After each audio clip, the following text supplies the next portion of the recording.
শুভ নববর্ষ। বাঙালির এই ঐতিহ্যকে ধরে রাখতে আলিপুর মহিপুর মৎস্য বন্দরে সকাল থেকেই কিন্তু বিভিন্ন যে আড়তগুলো রয়েছে, যে মৎস্যজ কেন্দ্রগুলো রয়েছে, সেখানে ক্রেতাদের একটি ভিড় আমরা লক্ষ্য করেছি।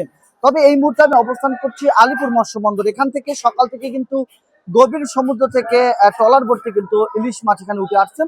তবে সেই ইলিশ মাছ কেনার জন্য কিন্তু ক্রেতারা উপস্থিত হলেও কিন্তু তারা সেই ইলিশ মাছ, কাঙ্ক্ষিত ইলিশ মাছগুলো তারা কিনতে পারেননি। এর কারণ হলো চড়া দামে বিক্রি হলো সেই যে মধ্যবিত্ত এবং অসহায় পরিবারের কিন্তু নাগালের বাইরে রয়েছে এই ইলিশ মাছগুলো। আমি আপনাদেরকে দেখানোর চেষ্টা করছি যে সারিবদ্ধভাবে কিন্তু সেই ইলিশ মাছগুলো তারা প্যাকেটিং করছে, এবং প্যাকেটিং করে কিন্তু তারা তাদের মতো করে যে বিভিন্ন যে জায়গাগুলো রয়েছে সেখানে তারা পাঠিয়ে দিবে বলে এমনটা আমরা জানার চেষ্টা করেছি। এবং এছাড়াও আমি সকাল থেকে এই মৎস্য বন্দরে অবস্থান করছি, এবং এখানে আসার পর যেটা লক্ষ্য করেছি যে আলিপুর মহিপুর মৎস্য বন্দরের জেলেরা তারা তড়িঘড়ি করে যে তাদের যে ইলিশ মাছগুলো ছিল সেই ইলিশ মাছগুলো তারা প্যাকেটিং করে নিচ্ছেন। এবং এছাড়াও আমি আড়তদারের সাথে কথা বলেছি, তারা আমাদেরকে বলেছেন যে 400 থেকে 500 গ্রাম যে ইলিশ মাছগুলো রয়েছে সেগুলো 1000 থেকে 1200 টাকার মতো বিক্রি হচ্ছে কেজি দরে। এবং এছাড়াও যে 800 থেকে 900 গ্রামের যে ইলিশগুলো রয়েছে সেগুলো 3000 টাকা দরে, 3000-এরও বেশি তারা বিক্রি করছে বলে এমনটা আমাদেরকে তারা জানানোর চেষ্টা করেছেন।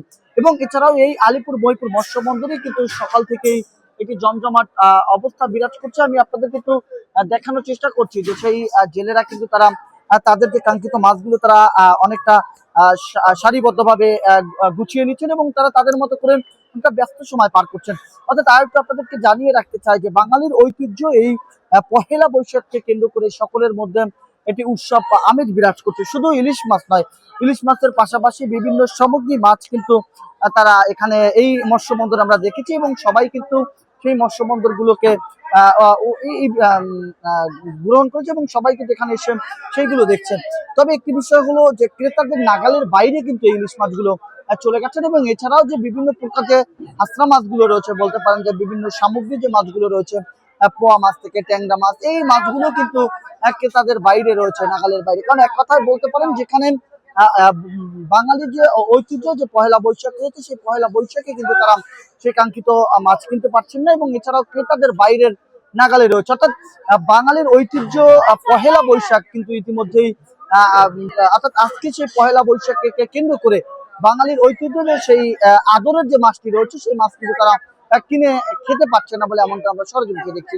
এবং অনেক ক্রেতারা কিন্তু খালি হাতে ফিরে গেছেন নিজের গন্তব্যে। অনেকে দেখলাম যে মাছ কিনতে না পেরে তারা বাজার থেকে মুরগি থেকে শুরু করে বিভিন্ন অল্প দামে যে সাশ্রয় যে বাজারগুলো রয়েছে সেগুলো কিন্তু তারা কিনে বাসায় নিয়ে যাচ্ছেন বলে এমনটা আমরা সরজমিনে দেখেছি। তো এই ছিল আমার কাছে সর্বশেষ। জাহিদুল ইসলাম জাহিদ, সোনালী নিউজ, কুয়াকাটা।